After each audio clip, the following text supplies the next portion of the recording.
Orang YouTube चॅनलमध्ये आपलं सर्वांचं स्वागत आहे। आज आपण इंग्लिश स्पीकिंगच्या क्लासमधील पुढचा टप्पा एक नवीन प्रकार आपण आज शिकणार आहोत। अगदी चांगला प्रकार आहे। तो प्रकार तुम्हाला आवडीचा प्रकार आहे। असा एक नवीन वाक्याचा प्रकार, नवीन सेंटेन्सेस मी तुम्हाला शिकवणार आहोत आणि सोपे सुद्धा आहे, जास्त कठीण नाही आहे। जे कोणी नवीन आपल्या चॅनलला असेल त्यांनी एकदा आपल्या चॅनलला फक्त लाईक, सबस्क्राइब आणि शेअर करायचा आहे। बेल आयकॉनला सुद्धा प्रेस करायचा आहे। तर आज आपण जो भाग शिकणार आहोत नवीन प्रकार, त्यामध्ये काय लागणार तुम्हाला मी लिहून देतो। पहिल्यांदा हॅव, हॅवचा अर्थ आहे जवळ आहे।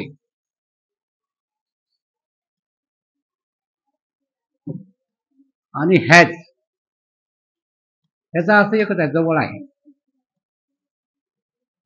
हे नवीन शब्द आता याच्यामध्ये वापरणार आपण। म्हणजे तुम्हाला पुढचे 2 दिवस हे हॅव आणि हॅज त्या शब्दावर आधारित वाक्य रचना होणार आहे। त्या शब्दावर तुम्हाला काय वाक्य मी शिकवणार आहे आणि हे वाक्य वाहून तुम्हाला बोलायचं आहे। हॅव म्हणजे जवळ आहे, हॅज म्हणजे जवळ आहे। आता हॅव कधी वापरायचा, हॅज कधी वापरायचं हे तुम्हाला त्या वाक्यात मी सांगणार आहे पुढे। आता आपण एक वाक्य घेऊया पहिल्यांदा। उदाहरणार्थ आता एक वाक्य घेतो मी। तुम्हाला हे वाक्य माहित आहे, आय नंतर लागतात have. I have a car. I have a car, I म्हणजे मी, मला। आय हॅव अ कार म्हणजे आता याचा मराठी अर्थ काय होते, माझ्या जवळ कार आहे। माझ्या जवळ कार आहे।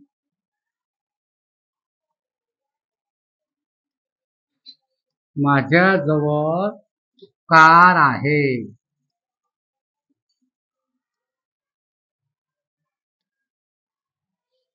माझ्याजवळ म्हणजे तुमच्याजवळ ज्या ज्या वस्तू आहेत, प्रत्येक वस्तू तुमच्याकडे आहे की नाही, त्या प्रत्येक वस्तूसाठी तुम्हाला आता असं वाक्य वापरायचं आहे, आय हॅव अ कार। तुमच्याकडे जे वस्तू असतील ते तुम्ही त्याच्या पुढे हा शब्द फक्त बदला।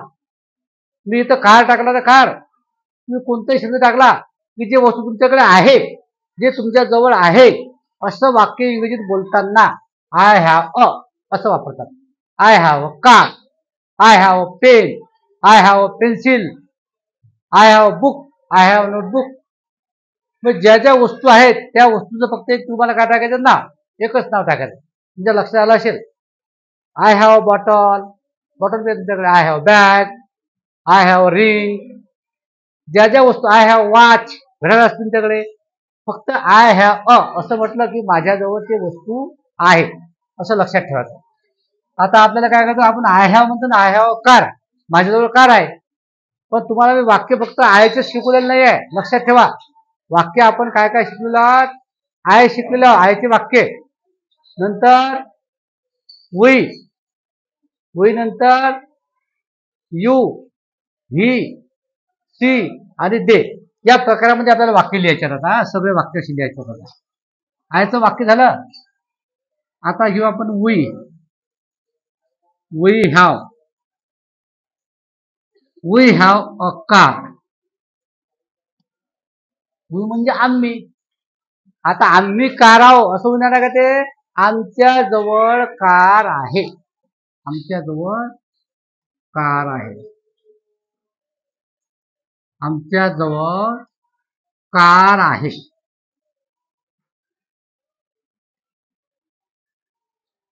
लक्षात घ्या। आता या आयचा अर्थ इथे काय झालं, माझ्या।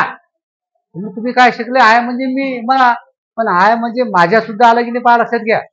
आयचा अर्थ माय झाला, माझ्याजवळ झालं, माझ्या। वीचा अर्थ आम्ही, हे तुम्हाला माहिती आहे आम्ही, पण वीचा अर्थ इथं काय आला आता, आमच्या। वी हॅव अ कार, आमच्या जवळ कार आहे। पुढचं वाक्य आता, आता कार हा शब्द कॉमन आहे, फक्त आय बदलीन, वी बदलीन। आता यू घेऊ आपण, you have a car. You म्हणजे तू किंवा तुम्ही, असं तुम्हाला मी अगोदर लिहून दिलेलं आहे, परत सांगतो। यूचा अर्थ काय होतो, तू। एकटा असेल तर तू, एकटी असेल तर तूच, आणि अनेक असेल तर तुम्ही। तुम्ही म्हणजे मोठा व्यक्ती असेल तर मोठ्या व्यक्तीसाठी आपण काय म्हणतो, तुम्ही, आणि लहान असेल तर तू म्हणतो आपण। हा, लक्षात आलं काय।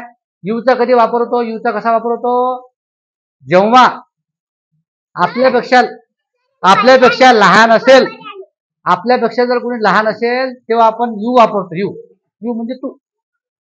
मोठा असेल तर तुम्ही. You have a car. आता यूचा अर्थ तुम्ही काय शिकलेला आहे, तू किंवा तुम्ही. आता तुम्ही कार आहे असं होईल का? हे नाही, तुमच्या जवळ कार आहे.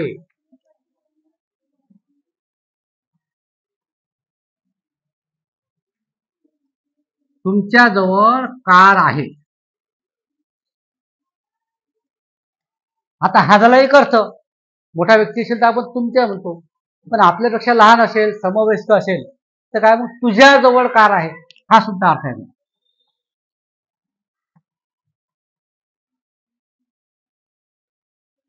तुझ्या जवळ कार आहे.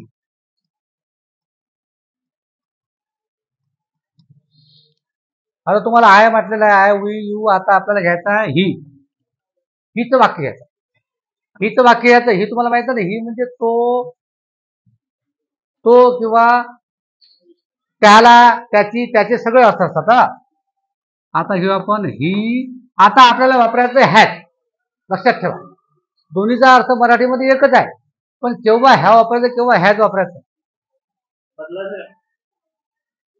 He has a car. He has a car म्हणजे आता त्याच्या जवळ कार आहे. आता हीचा अर्थ तुम्ही काय शिकले, ही म्हणजे तो, त्याला, त्याच्या, त्याची, त्याचे सगळे अर्थ होतात. आता पुढचं वाक्य आपण शी. शी म्हणजे ती आपण शिकलेला, ती किंवा तिला किंवा तिथे, तिच्या. शी हॅज. शीच्या पुढे काय लागणार आहे, हॅजच लागणार आहे. शी हॅज अ कार म्हणजे तिच्या जवळ कार आहे.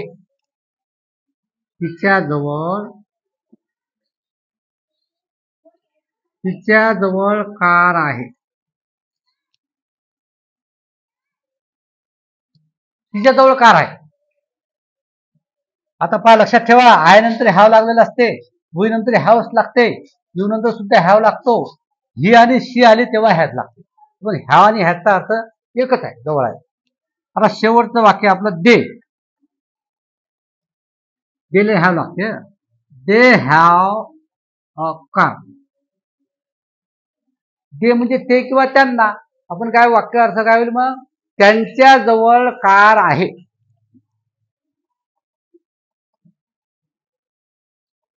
त्यांच्या जवळ